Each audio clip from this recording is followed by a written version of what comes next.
জোড়া তৃণমূল নেতা খুনের ঘটনায় উত্তাল রাজ্য রাজনীতি। বিজেপিকে নিশানা করছে তৃণমূল। তবে স্থানীয় মানুষের দাবি, এই দুটি ঘটনার জন্য গোষ্ঠীকন্দল দায়ী। অন্যদিকে ভাঙড়ের আইএসএ বিধায়ক নওশাদ সিদ্দিকী বলছেন যে এই ঘটনা আসলে আরাবুল ইসলাম এবং শওকত মোল্লার জমি দখলের লড়াই। তিনি সিবিআই তদন্তের দাবি জানাচ্ছেন। চলুন দেখে নিই একটি বিশেষ প্রতিবেদন। মালদহ ও ভাঙড়ে খুন তৃণমূল নেতা। ওই জোড়া তৃণমূল নেতা খুনে উত্তাল রাজ্য রাজনীতি। ভাঙড়ে শওকত মোল্লার ঘনিষ্ঠ তৃণমূল নেতাকে গুলি করে ও কুপিয়ে খুনের অভিযোগ। ভাঙড়ের চলতাবেড়িয়া অঞ্চলে তৃণমূল নেতা রাজ্জাক খাঁকে গুলি করে খুনের অভিযোগ। ইতিমধ্যে ঘটনার তদন্ত শুরু করেছে পুলিশ।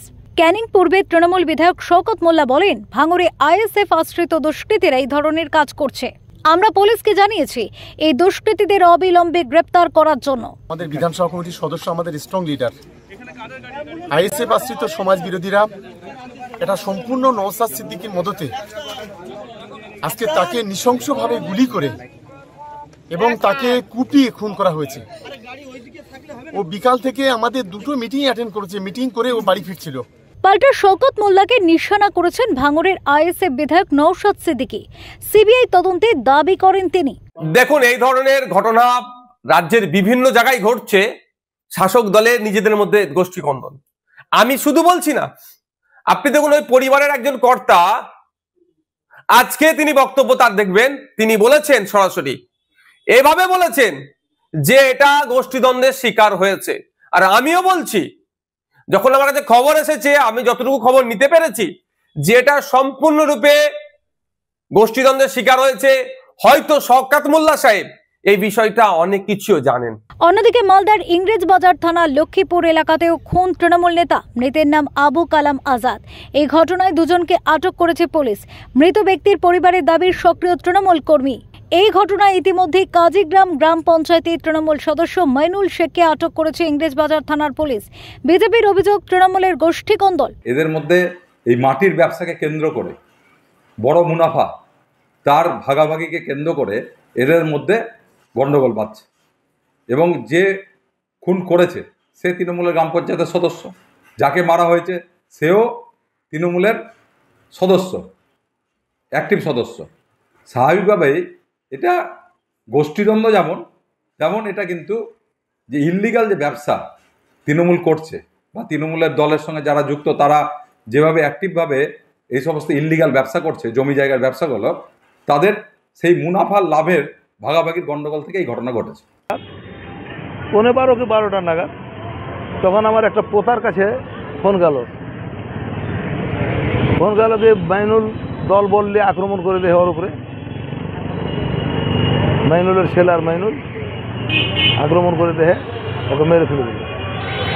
তারপর আমি সঙ্গে সঙ্গে বাড়ি থেকে বেরোলাম, এসে দেখলাম কি স্পটের বাড়ির লোকজন বলল, মেয়ে মানুষগুলো বলছে মাইনুলের ছেলেই।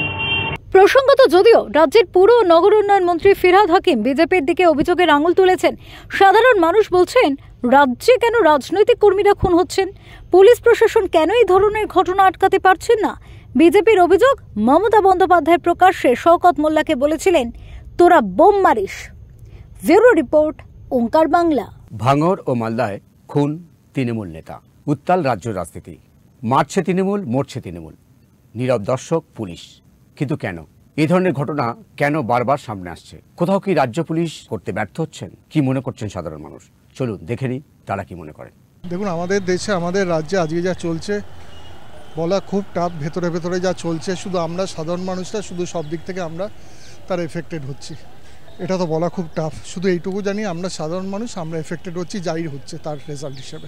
এটা নিজেদের মধ্যে অন্তর্দ্বন্দ্ব প্রকট হয়ে উঠেছে। দীর্ঘদিন ক্ষমতায় থাকলে যা হয়, অস্তিত্বে মজ্জায় ধুয়ে গিয়েছে, ক্ষমতার নেশা, দুর্নীতি গ্রাস করেছে। এখন বহিঃপ্রকাশ হচ্ছে এগুলো নানাভাবে।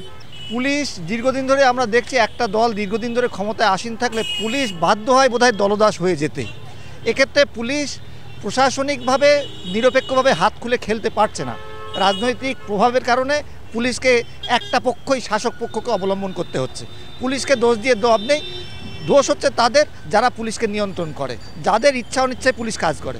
এটা ওদের রাজনৈতিক পারিবারিক ব্যাপার, এই ব্যাপারে আমার বলার কিছু নাই। এটা তো সাধারণ কথা, এটা তো ক্ষমতা লোভের লড়াই। তাই তৃণমূলকে মারছে। পুলিশ তো দলদাস, এরা তো চটি চাটতে ধরলেন শেষ হয়ে গেছে। এদের দ্বারা যে পশ্চিমবঙ্গের আগামী দিনে যে কোনো সুফল হবে আমার ধারণা নেই। এটা ওদের ক্ষমতা দখল নিয়ে ওদের নিজেদের মধ্যে একটা গোষ্ঠীতন্ত্র তৈরি হচ্ছে, কিছু পাওয়ার লোভে, যার ফলে এরা খুনোখুনি মারামারিতে লিপ্ত হচ্ছে। ব্যাপারটা এই জায়গায় পুলিশের উচিত ছিল, তা উচিত নিরপেক্ষভাবে ভূমিকা পালন করার, কিন্তু পুলিশ এখানে পারছে না নিরপেক্ষ ভূমিকা পালন করতে। এটা পুলিশের ব্যর্থতা, এটা আমরা ব্যর্থতাই বলে জানবো। এখন যদি তাকে প্রোটেকশন দেওয়ার দায়িত্ব পুলিশের, পুলিশ যদি তার প্রোটেকশন দিতে না পারে, সেখানে খুনোখুনি রাজনীতি যদি কন্টিনিউস চলতে থাকে, তাহলে পুলিশের ব্যর্থতাই আমরা মানব। এটা পুলিশের ব্যর্থতা বলেই আমরা এটা বুঝতে পারবো। আমরা রাজনীতির ব্যাপার, এটা কি করে বলবো যে কেমন হচ্ছে সেটা বলতে পারবো না। এখন নিজেরা মারামারি করে মরছে। হ্যাঁ, গোষ্ঠীকণ্ডল ভাগাভাগি এই জন্যই হচ্ছে, নয় টাকা পয়সা নিয়ে লেনদেন এইসব ব্যাপার আছে। নিজেরা মারামারি করে নিজেরাই মরছে, নিজেরাই শেষ হয়ে যাচ্ছে। এটা তো ঠিক নয়। এটা পশ্চিমবঙ্গে এই রাজনীতি কোনোদিন ছিল না। এখন মারামারি খুনোখুনি এসব হচ্ছে। পুলিশ আর কী করবে? পুলিশ নিজের কাজ করছে। পুলিশ একা সবাই বললে দেবে না পুলিশের দোষ, পুলিশের দোষ। পাবলিককে তো সচেতন হতে হবে। সবাই যদি পুলিশের দোষ দেয় যে পুলিশ, পাবলিক তো অনেক বেশি পুলিশের থেকে, তো তারা নিজেরা যদি না নিজেকে ঠিক রাখতে পারে, সবাই যদি চায় যে আমি কামিয়ে যাবো, ওই জন্য মারামারি হচ্ছে। কারণ কি, যতগুলো এখানে পশ্চিমবাংলে গুন্ডা আছে সব তৃণমূল মধ্যে আছে। এটা তো গুন্ডাগামি হচ্ছে, গুন্ডা এ তো গ্যাংওয়ার চলছে। তো যেরকম আগের দিন দেখলাম না, বম্বে থেকে গ্যাংওয়ার চলছিল, সেরকম বাংলা থেকে গ্যাংওয়ার চালু হয়ে গেছে। এখন তো খালি তোড়বাজি নিয়ে, জমিন দখল করে, হ্যাঁ, বালু ঠিকা নিয়ে এইসব করে তো খুন হচ্ছে। আর কি আছে? আমজনতার কোনো ভ্যালু নেই এখানে। ও কখনো মারে পুলিশ কি? পুলিশ তো গুলাম হয়ে গেছে। মমতা দিদি যে দিনে ভবানীপুরে থানাকে দুষ্কৃতির আগে ছড়িয়ে দিলে, সেই দিনে তো পুলিশ শেষ। পুলিশ তোলাবাজি করছে। পুলিশ কোথায় কি হচ্ছে, কোথা থেকে তোল উঠাবে, কোথা থেকে কি করবে, সেই পুলিশ করছে। আর পুলিশ কোনো কাজ নেই এখানে। ল অ্যান্ড অর্ডার কিছুই নেই। বাংলা শেষ। বাংলা মানুষের সব শেষ, ব্যবসায় শেষ, সব কিছু শেষ। কিড়া মোকাড়া মতন লোক হয়ে গেছে। আর আগের দিনে এরকমই থাকবে। এই সরকার না যেতে পারলে কেউ মানুষ এখানে বাঁচাতে থাকবে না। কারো বহনে মায়ের ইজেতে এখানে বাঁচা থাকবে না। সব কিছু শেষ করে দিয়েছে। ব্যাপারটা কিছুই না। ব্যাপারটা হচ্ছে গিয়ে ভুল বোঝাবুঝি। আমরা মানুষরা সবাইকে কম বেশি ভুল বুঝি, আমরা নিজেরা সবাই বেশি বুঝি। এইটাই হচ্ছে কি ফ্যাক্ট, এছাড়া তো আর কিছুই নয়। দেখুন, পার্টি পলিটিক্স বলে বিশেষ কিছু হয় না। আমার কাছে হচ্ছে কি, আমি মনে করি যে সব দল, সব পার্টিরই সব কিছুরই একটা চিন্তাভাবনা সমান। কারো কোনো আলাদাভাবে কোনো কিছু চিন্তাভাবনা হয় না। চিন্তাভাবনা একমাত্র মানুষের। তো মানুষের যদি নিজস্ব চিন্তাভাবনা না থাকে, তাহলে তো সেখানে কিছু করার নেই। আমরা সবাই নিজেদেরকে নিজে বড় মনে করি, অন্যদেরকে কমজোর মনে করি। তার জন্য যত হিংসা হচ্ছে, বিবাদ হচ্ছে। এখন ব্যাপার হচ্ছে কি, ওই যে বললাম, সবাই তো মানুষ। আমরা সবসময় নিজেদেরকে সবসময় বড় মনে করছি, নিজেদের দিকটা দেখছি। আলটিমেটলি তাই সেই জন্য যত দিন যাচ্ছে তত হিংসা তৈরি হচ্ছে, তত দল তৈরি হচ্ছে। কিন্তু আলটিমেটলি এগুলো তো দল বা বিশেষ কোনো ব্যাপার নয়। যে কোনো পার্টি বা যে কোনো জিনিস এগুলো তা নয়। এগুলো হচ্ছে কি আমাদের নিজেদের ইগো কাজ করে। আমার মনে হয় গোষ্ঠীদ্বন্দ্বের জন্য এরকমটা হচ্ছে। ভাগাভাগি, টাকা পয়সা, মানে এদের ভিতরে কী সে বলবো, আর বলার মতো কিছু নেই। পুলিশ কি করবে? পুলিশ পশ্চিমবঙ্গ সরকার মাননীয় নেত্রী মমতা বন্দ্যোপাধ্যায় যেটা বলছে সেটাই করছে। পুলিশ কি করবে? পুলিশ তো হাত পা গুটিয়ে বসে আছে। নমস্কার, ওঙ্কার বাংলায় আপনাদের স্বাগত। আমি আপনাদের সঙ্গে বিশ্বজিৎ। আজকের বাংলার রাজনীতি অনুষ্ঠানে আমরা আলোচনার বিষয়, মারছে তৃণমূল, মরছে তৃণমূল, নীরব দর্শক পুলিশ। কেন বলছি? ভাঙড় এবং মালদাহে তৃণমূল নেতা খুন হয়েছেন। আর ইতিমধ্যেই উত্তাল রাজ্য রাজনীতি। বারবার কেন ভাঙড় উত্তপ্ত হয়ে উঠছে, এই প্রশ্ন কিন্তু উঠছে। যদিও রাজ্য সরকারের পক্ষ থেকে ভাঙড়কে একটা আলাদা ডিভিশন করা হয়েছে, তারপরেও কেন শান্ত করা যাচ্ছে না ভাঙড়? এই বিষয়ে আলোচনা করার জন্য এই মুহূর্তে আমার সঙ্গে উপস্থিত রয়েছেন বিখ্যাত সাংবাদিক ও রাজনৈতিক বিশ্লেষক অর্কবাবু সরকার। দাদা, আপনাকে ওঙ্কারের স্বাগত। ভাঙড় কেন বারবার উত্তপ্ত হয়ে উঠছে? কিছুক্ষণ আগে বললে একজনের নাম, আমি তাকে বলি, ইরানের যে ধর্মীয় গুরু আছেন আয়াতুল্লাহ খোমেনি, উনি হচ্ছেন বাংলার আয়াতুল্লাহ। মাঝে বলেছিলেন না, ইসলাম ধর্মে জন্মগ্রহণ না করা যারা করেননি তারা দুর্ভাগা। এমন দিন আসবে যখন সবাই উর্দুতে কথা বলবে। তিনি যেসব কথাগুলো বলেছেন এই ভাঙড় আর মালদহের ঘটনার প্রেক্ষিতেও সব শুনে ঘোড়াও হাসবে। বাস্তব থেকে মুখ ঘুরিয়ে রাখলে যা হয় তাই। আসলে সারা রাজ্য জুড়ে একটা দুর্বৃত্তের শাসন প্রতিষ্ঠিত হয়েছে। মারছে সংখ্যালঘুরা, মরছে সংখ্যালঘুরা। আর বঙ্গেশ্বরী নিজেকে সংখ্যালঘুদের রক্ষাকর্ত্রী হিসাবে তুলে ধরছেন। আর এই সংখ্যালঘু সমাজের তো বোঝা উচিত ইমাম মুয়াজ্জিমদের ভাতা আর শাহজাহান, জাহাঙ্গীর, কাইজার, মুদাসসার নামক স্ট্রংম্যান, এরা ছাড়া বঙ্গেশ্বরীর সঙ্গে কারা আছে? ইমাম মুয়াজ্জিমরা ভোটের আগে বিজেপির জুজু নিয়ে ফতোয়া দেয়, ধর্মভীরু আমার মুসলমান ভাই বোনেরা, মুসলমান মাতৃশক্তি, তাতে সাড়া দেন। মুসলিম সমাজের আলোকপ্রাপ্ত অংশ মাসুম আক্তার, নজরুল ইসলাম, ওই যে আক্তার আলী ছিল আরজি করের ওই ডেপুটি রেজিস্ট্রার নাকি, এরা সব মানুষ, এদেরকে এগিয়ে আসতে হবে। মিরাতুন নাহার, এদেরকে সংখ্যালঘু সমাজকে বলতে হবে যে তোমরা প্রতারিত হচ্ছ, মিথ্যা জুজু দেখাচ্ছে বিজেপির। সংখ্যালঘু সমাজ 2008-এ যা ছিল আর 2025-এ যে পর্যায়ে আছে, বাঙালি গরিব মুসলমানদের অবস্থার খুব একটা উন্নতি হয়নি। এ তো তোলা নিয়ে বখরা, বখরা নিয়ে ঝামেলা, তোলা নিয়ে ঝামেলা। আর ভাঙড়ে ওই যে বোমবাদ্য মুখ্যমন্ত্রী বলেছিলেন শওকত ক্যানিং পূর্বে, এর লোক, ওদিকে আরাবুল আছে, ওদিকে আবার নওশাদ আছে, এসব ওদের নিজেদের অভ্যন্তরীণ সংঘর্ষ। এখানে ওখানে বিজেপি কোথায়? বিজেপি তো নেই ওখানে। সবকিছুর মধ্যে ওরা বিজেপিকে জড়িয়ে দিয়ে পাপস্খলন করার চেষ্টা করছে, বাস্তবটা সম্পূর্ণ অন্য। এখনই যদি এই অবস্থা হয় তো নির্বাচনে কি হবে? এই প্রশ্নটা আমি আপনার কাছে আসতে চাচ্ছিলাম। যদি নির্বাচন এখন প্রায় 8 মাস বাকি, যদি আমরা দেখেছি ভোট পরবর্তী হিংসাও দেখেছি আমরা, ভোট আসতে যদি এত বাকি যদি এখনো উত্তপ্ত হয়ে ওঠে, এবং দেখুন দুটো ক্ষেত্রে মালদা সেও সংখ্যালঘু অধ্যুষিত, ভাঙড়ও সংখ্যালঘু অধ্যুষিত, কি বলবেন? শুধু সংখ্যালঘু অধ্যুষিত নয়, এই যে বিডন স্ট্রিটের এখানে রাজ্যের এক মন্ত্রীর ঘনিষ্ঠ এক নেতার সঙ্গে তার বিরুদ্ধ গোষ্ঠীর নেতার মারামারি হয়েছে, 20-25টা সেলাই পড়েছে কিছুদিনের আগে। আরে দুর্বৃত্তরাজ আর চৌর্যবৃত্তির সাম্রাজ্য তৈরি হলে এগুলো তো স্বাভাবিক। তাহলে নির্বাচনে কি হবে আমরা বুঝতে পারছি। তার নির্বাচন কমিশনকে এগুলো দেখতে হবে, এগুলো তো ওদের তো জানা উচিত যে কি হচ্ছে পশ্চিমবঙ্গে, আইন শৃঙ্খলাটা কোন পর্যায়ে। রাজ্য প্রশাসনের ভূমিকাকে ন্যূনতম করতে হবে। 2 মাস আগে থেকে এখানে কেন্দ্রীয় হস্তক্ষেপ করতে হবে। কেন্দ্রীয় হস্তক্ষেপ মানে 356, 355 নয়, ওগুলো নয়, কিন্তু নির্বাচন কমিশনের সজাগ উপস্থিতি থাকবে নির্বাচনের 2 মাস আগে। এই দলদাস আমলা আর দলদাস পুলিশকে নির্বাচনের কোনো কাজের সঙ্গে যুক্ত রাখা যাবে না। বাইরের রাজ্য থেকে সশস্ত্র পুলিশ আনতে হবে সেন্ট্রাল ফোর্সের পাশাপাশি, এবং সেই পুলিশকে বলে দিতে হবে তোমরা যেখানে দায়িত্ব সামলাবে সেখানে যেন কোনো গন্ডগোল না হয়, কোনো ভোট লুটের অভিযোগ না হয়। সেটা যদি হয় তাহলে তোমরা যখন তোমাদের নিজের রাজ্যে ফিরবে তখন তোমাদের তদন্তের মুখোমুখি হতে হবে, পরিষ্কার বলে দিতে হবে। এবং সেন্ট্রাল ফোর্স ম্যাক্সিমামটা থাকবে ভোট কেন্দ্রের বাইরে। রাজ্য পুলিশকে ত্রিসীমানায় রাখা যাবে না, ত্রিসীমানায় নয়। এবং সেন্ট্রাল ফোর্সের এরিয়া ডমিনেন্সের বিষয়টাকে এমনভাবে করতে হবে যাতে প্রকৃত কাজটা তারা করতে পারে, এবং তাদের ডিপ্লয়মেন্টকে রাজ্য পুলিশের হাতে রাখা যাবে না। দুটি ক্ষেত্রে স্থানীয় বাসিন্দারা বলছেন এটা গোষ্ঠীকন্দল, কিন্তু রাজ্যের মন্ত্রী ফিরহাদ হাকিম বললেন বিজেপির দিকে অভিযোগের আঙুল তুললেন। এটা কি কোনো রাজনৈতিক কৌশল হতে পারে? আমি তো বললাম ফিরহাদ হাকিমের কথা শুনে ঘোড়া হাসবে। ওনাকে বলতে হয় বলে উনি বলছেন, কি বলবেন? ও তো আর স্বীকার করতে পারে না গোষ্ঠী কোন্দল। ফিরহাদ হাকিমকে একান্তে জিজ্ঞেস করলে সাধারণ মানুষের কথাকেই তিনি সমর্থন করবেন। মিনি পাকিস্তান উনি বলেছিলেন, সে প্রসঙ্গটা আলাদা ছিল। সেখানে কোনো এক সাংবাদিক এসেছিল, তাকে দেখাতে নিয়ে গিয়ে ফিরহাদ পরে বলেছিলেন যে বলি এরা মিনি পাকিস্তানের মতো। আমি ওটাকে ঠিক একটা খুব বেশি গুরুত্ব দিতে চাইছি না। ফিরহাদ হাকিম যাই হোক, ফিরহাদ হাকিম পাকিস্তানের অনুসারী মানতে আমি রাজি নই। হ্যাঁ, সেটা মানতে আমি রাজি নই। আইএসএফ বিধায়ক নওশাদ সিদ্দিকী বলছেন যে যিনি মারা গেছেন রাজ্জাক খান, তিনি প্রথমে আরাবুল ইসলাম ঘনিষ্ঠ ছিলেন, এখন শওকত মোল্লা ঘনিষ্ঠ হয়েছেন, তাই জন্য খুন হতো।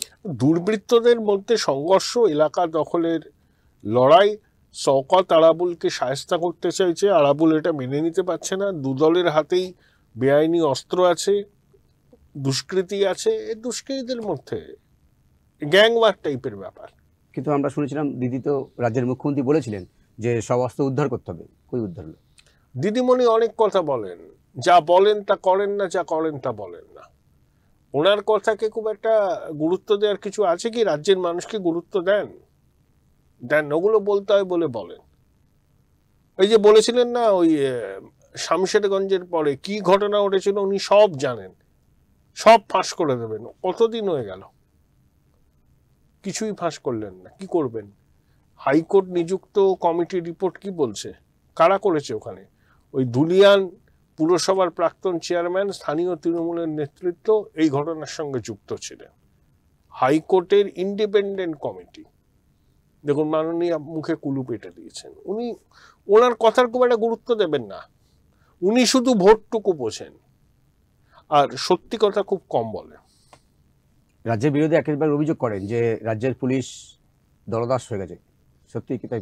এই ধরনের ঘটনা সামনে আসছে? পুলিশ তো দীর্ঘদিন ধরে দলদাস, বাম জামানাতেও ছিল, এখনো আছে। বাম জামানায় কম ছিল, এখন বেশি হয়েছে। এ আর নতুন কথা কি? বিজেপি ক্ষমতায় আসলে তারা পুলিশকে কিভাবে ব্যবহার করবে? এখন বিরোধী আছে বলে এইসব কথা বলছে, জ্ঞানের কথা। বিজেপি যদি ক্ষমতায় আসে একই করবে পুলিশের হাল, এটাই বাস্তব। নওশাদ সিদ্দিকী ভাঙড়ের ঘটনার জন্য সিবিআই তদন্তের দাবি করছেন। পাক্কা ধান্দাবাজ।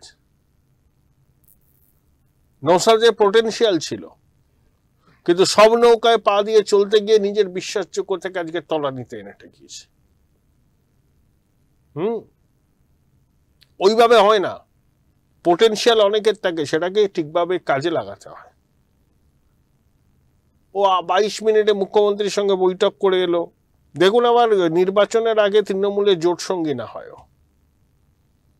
আর মমতা বন্দ্যোপাধ্যায়কে যে যত বেশি আক্রমণ করে, পরবর্তীকালে সে তত বেশি প্রিয় হয়ে যায়। তাহলে কি ভাঙড়ে কি জমি দখলের লড়াই, যে আরাবুলের কাছে ক্ষমতার রাশ থাকবে না শওকতের? এলাকায় দখলের লড়াই, আধিপত্য কায়েমের লড়াই। বকরা কে কত পাবে তার ভাগ বাটোয়ারা নিয়ে ঝামেলা। আবার কি এর মধ্যে কোনো আদর্শ আছে নাকি? দুষ্কৃতি সব দলেই আছে, আরাবুলের সঙ্গে দুষ্কৃতি আছে। শওকত তো মুখ্যমন্ত্রী বলেছেন, এই তো তুই বোম বাদ দিস প্রকাশ্যে।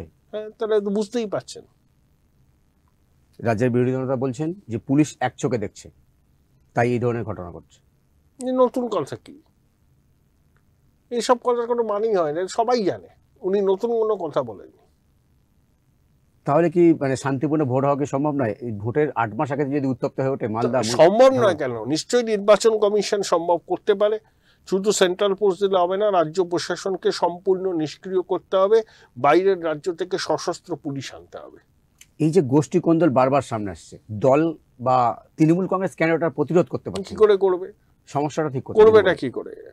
এখানে তো বকরা সব জায়গায় পৌঁছয়, প্রভাবশালীদের কাছেও তো পৌঁছয়। এলোমেলো হয়ে যাচ্ছে, ওরা লুটে পুটে খাচ্ছে। যতদিন ক্ষমতায় থাকবে রাজ্যটাকে চিবড়ে করে দেবে। তো এটা তো তৃণমূলের সংস্কৃতি। তৃণমূলের তো কোনো আদর্শ নেই। কে কার কথা শোনে? কেউ কারোর কথা শোনে।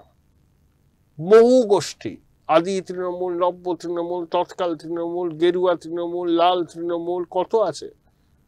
ওসব সবাই জানে, ওইসব বলে কোনো লাভ নেই। এই রাজত্বে এসব চলবে। মমতা বন্দ্যোপাধ্যায় নিজে দলনেত্রী এবং তিনিই রাজ্যের পুলিশ মন্ত্রী। দুটো দিক তাহলে কোথাও ফেলিওর হচ্ছে না? নেত্রী হিসাবে তিনি ফেলিওর, আবার পুলিশ মন্ত্রী হিসাবে উনি বিরোধী নেত্রী হিসাবে সফল। মুখ্যমন্ত্রী হিসাবে ওনার বিশ্লেষণ এই মুহূর্তে সম্ভব নয়। ইতিহাস করবে, ভালো নম্বর ইতিহাস ওনাকে দেবে না। আর স্বাস্থ্যমন্ত্রী হিসাবে উনি ডাহা ফেল, পুলিশ মন্ত্রী হিসাবেও ডাহা ফেল। সুপার স্পেশালিটি হসপিটাল তৈরি করলেই হয়? তার পরিকাঠামো তৈরি করতে হয়, ডাক্তার নিয়োগ করতে হয়, শূন্য পদে নিয়োগ করতে হয়। পশ্চিমবঙ্গে কতগুলো বিশ্ববিদ্যালয় আছে, সেগুলো বিশ্ববিদ্যালয় বলে মনেই হবে না। লোক দেখানোটা খুব